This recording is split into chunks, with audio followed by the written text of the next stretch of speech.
Welcome to the Sleep Dives channel. Today, we're jumping back into profound stories by John Willis and Derek Lewis, and we're tackling a really fascinating question. What happens when a brilliant system, a system designed for improvement, is used for, well, let's just say questionable ends? We're going to explore the philosophy of the legendary W. Edwards Deming, see its incredible power, but also its really troubling use in a major real-world corporate drama. Okay, so here's how we're going to break this down. First, we'll set the scene. What was the problem Deming was even trying to solve? Then we'll dive into his radical solution. After that, we get to the juicy part, the whole controversial Coke Industries case.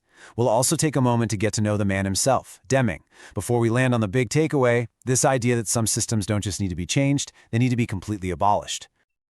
All right, so to really get why Deming's work was so revolutionary, you've got to understand the world he was up against. It was a world completely defined by, well, inconsistency. You know this old proverb? It just nails the problem perfectly. Think about it. For centuries, pretty much everything was a one-off. A master blacksmith might forge an incredible sword one day, but the very next day, if he's just a little bit distracted, that same sword could have a fatal flaw. You see how a single, tiny mistake, like one bad horseshoe nail, could spiral into a total catastrophe. And that right there, that was the craftsman model. I mean, sure, it gave us some incredible masterpieces, but it was just so unreliable. Now, there were a few exceptions, like the Venetian arsenal. They were basically using an early assembly line to crank out ships. But for the most part, production was a total gamble. You were literally betting that the guy who made your tools or built your house or forged your weapons was having a good day.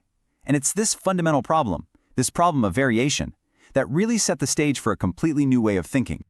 So, into this world of chaos and inconsistency steps W. Edwards Deming, and he brings with him this truly revolutionary idea, a whole philosophy for taming that chaos and actually driving improvement. Now, Deming's system of profound knowledge, it wasn't just a checklist, it wasn't a simple to-do list. It was a whole new way of seeing the world, a new lens for looking at any process you can imagine. The core idea was simple but profound. Use data and stats not to blame people, but to understand and fix the system they're working in. You track the variation, the ups and downs, and you start to see what's normal noise and what's a real problem. And that's what lets you make steady, continuous improvement.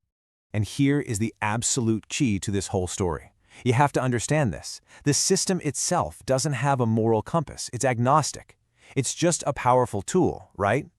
Think of it like a hammer. You can use a hammer to build a beautiful house, or you can use it for something, well, a lot less noble.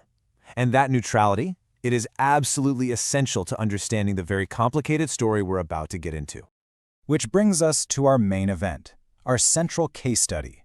This is where Deming's philosophy gets adopted by one of the most powerful and, let's be honest, controversial figures in modern business, Charles Koch. So back in the 1980s, Charles Koch gets completely obsessed with Deming. He doesn't just see him as some consultant. To Koch, Deming is a guru, and he decides he's going to apply this idea of continuous improvement across his entire massive company, Koch Industries, which, by the way, was already the biggest privately held company in the U.S. Okay, so one of the best examples of this in action happened with a fleet of oil barges run by a guy named Phil DeBose. And it was just brilliant in how simple it was. Look, each barge captain got a simple chart to track their costs. Fuel, supplies, maintenance, the whole deal. And for the very first time, these guys could actually see where the money was going.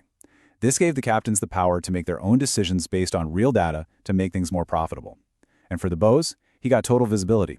He knew exactly which boats were making money and which ones were bleeding it. This is such a perfect example of the power of making feedback visible. There's this great little parallel story about a new housing development in the Netherlands. In some of the houses, they put the electric meter down in the basement, hidden away. But in the others, they put it right in the main hallway where you'd see it every day. And guess what? The homes with the visible meters used a third less electricity. A third. Why? It's simple. When people can see the feedback from the system in real time, they just naturally change what they're doing to make it better. It's the exact same principle those barge captains were using. But, and this is a big but, this is where the story takes a really dark turn. Because while Koch Industries was rolling out all these incredible improvements, they were also being investigated by the U.S. Senate. For what? For systemic oil theft, a practice the industry called going long. So the question becomes, could this celebrated system of improvement also be used for something else, something criminal? And this one tense exchange, it just says everything. The investigator Ken Ballin, he presses Charles Coach about the company's measurement process. He asks, just what was a continuous improvement exactly? And Coach's response, how much time do you have? Then he launches into this long, winding explanation of Deming's philosophy. And to the investigator, it just sounded like a smokescreen, a really complex intellectual game to distract him from the real issue, the alleged theft. So the book comes to this fascinating conclusion. Both things were probably true. Koch Industries was using Deming's system to get better, to genuinely improve their operations. And they were also very likely stealing oil. So how can both be true? Where's the disconnect? Well, when the investigators talked to the barge captains, they found the missing piece. The captains, they never understood the why. They didn't get the philosophy behind the charts. To them, it was just a new accounting system and a ton of pressure from the top to make more money. So with the why totally missing, they just focused on the what. Make more money by any means necessary. This whole situation just makes you wonder, right? What would Deming himself have thought about all this? And to even begin to answer that, we have to look past the system and get to know the man who created it, because he was so much more than just a statistician. For starters, Deming had this incredible, dry wit.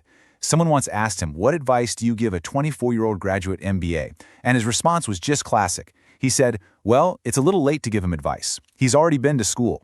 I mean, that one zinger just perfectly captures how skeptical he was of traditional business schools. He really felt they were teaching people all the wrong things. He was also just fiercely committed to his own learning. Apparently, when students would point out that he'd changed his mind on something he'd taught them before, he had this fantastic line. He'd just say, I make no apologies for learning. Think about that. For Deming, learning wasn't something you did and then you were done. It was this lifelong, unapologetic journey of constantly getting better. So when you put all these stories together, the craftsman, the oil barges, his witty comebacks, they all point to this one central, deeply human belief that's right at the heart of all of Deming's work. So, what are the big lessons we can pull from all this? Well, first, the Koch case screams at us. You have to explain the why. A process without a purpose can be incredibly dangerous. Second, the barge captains and those electric meters, they prove that if you just make feedback visible, people will naturally want to improve things. But maybe the most important lesson of all is what Deming taught us. Always question the systems you're in.